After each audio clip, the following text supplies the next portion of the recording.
Out of every 5 B-29 crewmen captured by Japanese forces, only 3 survived to see liberation.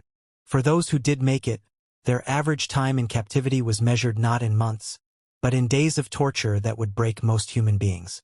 They faced execution rates higher than any other group of Allied prisoners, and their treatment violated every international law ever written about warfare. But what happened to them goes beyond what most people can imagine.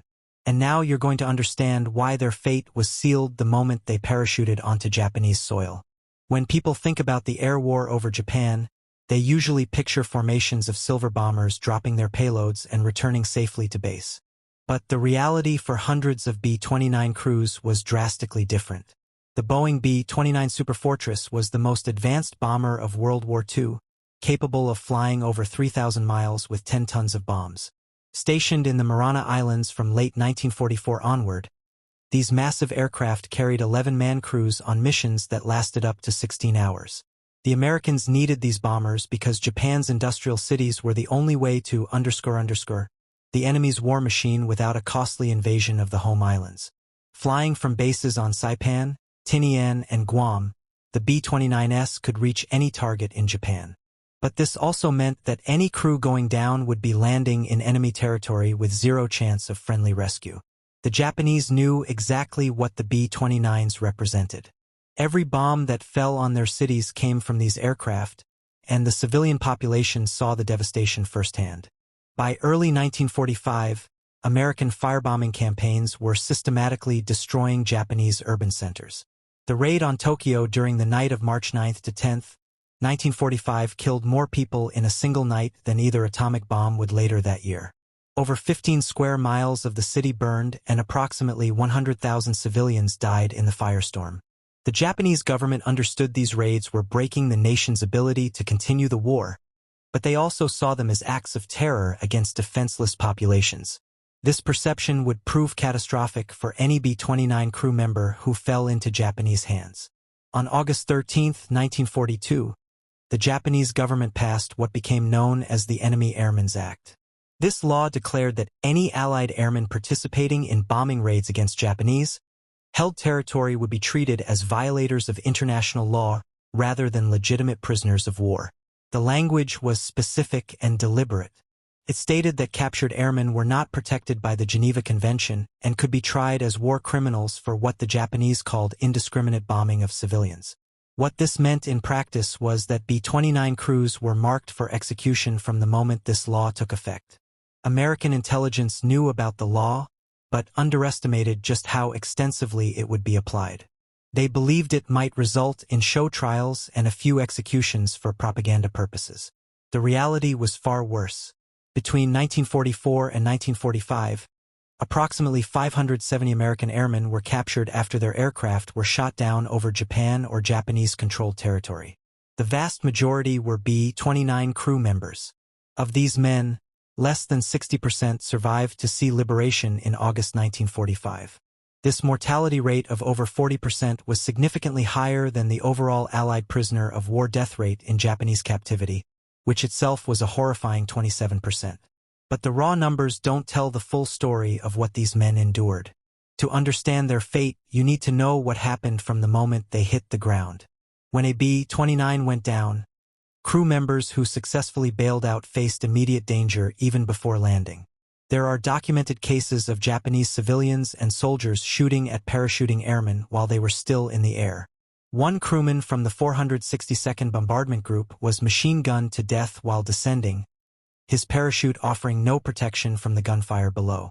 Those who made it to the ground alive often faced mobs of enraged civilians. The people in these areas had just experienced bombing raids that killed their families and destroyed their homes. They saw the distinctive American flight suits and attacked with whatever weapons they had available. Rocks, clubs, farming tools, and improvised weapons were used to beat captured airmen. Multiple survivors reported being stoned and struck with iron bars immediately after capture. In some cases, civilians killed crew members on the spot before military or police forces could intervene.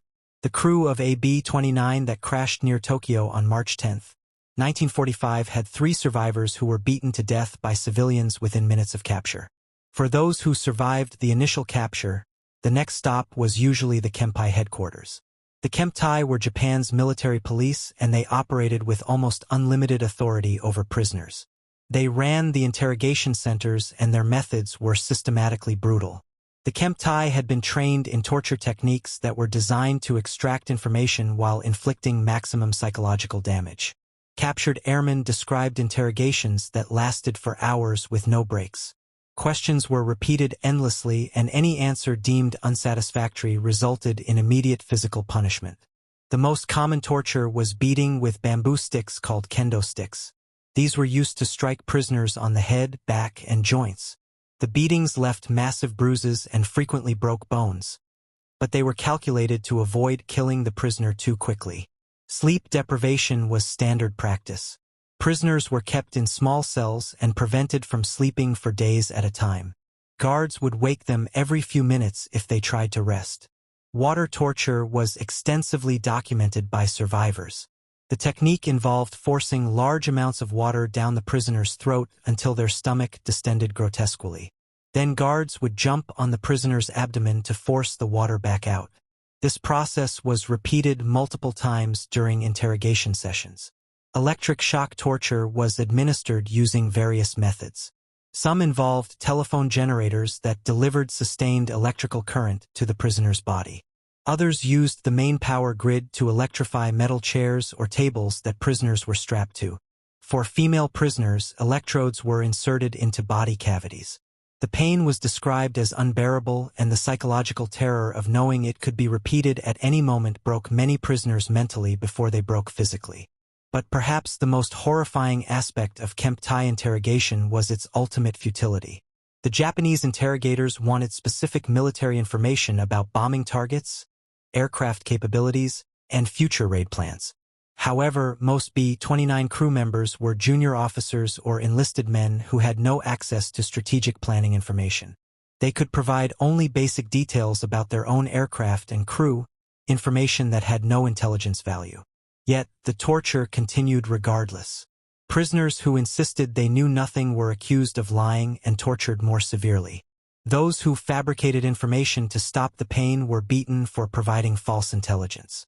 There was no way to satisfy the interrogators because the information they demanded simply didn't exist at the crew member level. The Kempeitai operated a special headquarters facility in Tokyo that became notorious among the small number of survivors. Prisoners were kept in cells that had previously been horse stalls approximately 6 foot x 6 feet in dimension. Multiple prisoners were often crammed into these tiny spaces. They received almost no food, typically just a small amount of rice once per day. Medical care was completely denied as a matter of official policy. Wounded prisoners were left to suffer without treatment, and their injuries became targets for additional beatings. If a prisoner cried out in pain, guards would beat not just that prisoner but everyone else in the cell as collective punishment. The psychological impact of hearing fellow prisoners screaming during torture sessions was profound. Occurred daily was devastating. Several survivors reported that the sounds of torture were worse than experiencing it directly because the anticipation and inability to help created unbearable mental anguish. Then there were the public displays. Japanese authorities occasionally took prisoners to downtown areas for public exhibition and abuse. One B-29 bombardier was tied to posts in a schoolyard where Japanese soldiers practiced bayonet charges on him. The final thrust went through his neck and into his throat. Another crew member was placed on exhibition in downtown Tokyo for 5 hours where civilians were allowed to kick him, stone him, and beat him. He was kicked unconscious multiple times and revived only to experience more abuse. These public tortures served dual purposes. They satisfied the civilian population's desire for revenge while also serving as propaganda to show that American airmen were being punished for their crimes against Japanese civilians. Formal trials were conducted under the Enemy Airmen's Act, but they were complete farces. The proceedings typically lasted less than an hour. Prisoners were brought before military courts where they faced charges of indiscriminate bombing and murder of civilians.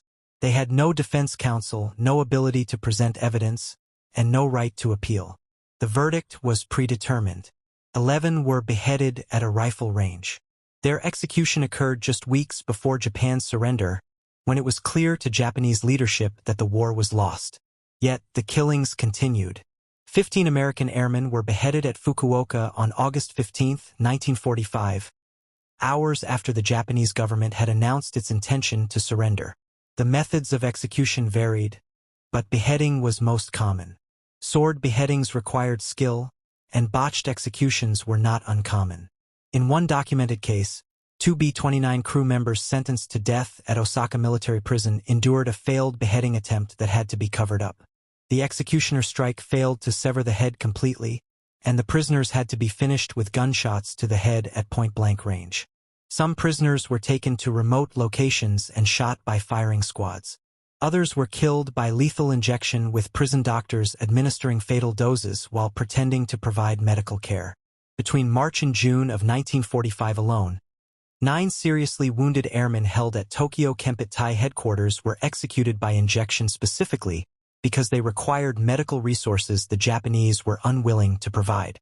At least 132 Allied airmen are confirmed to have been executed after summary trials during 1944 and 1945.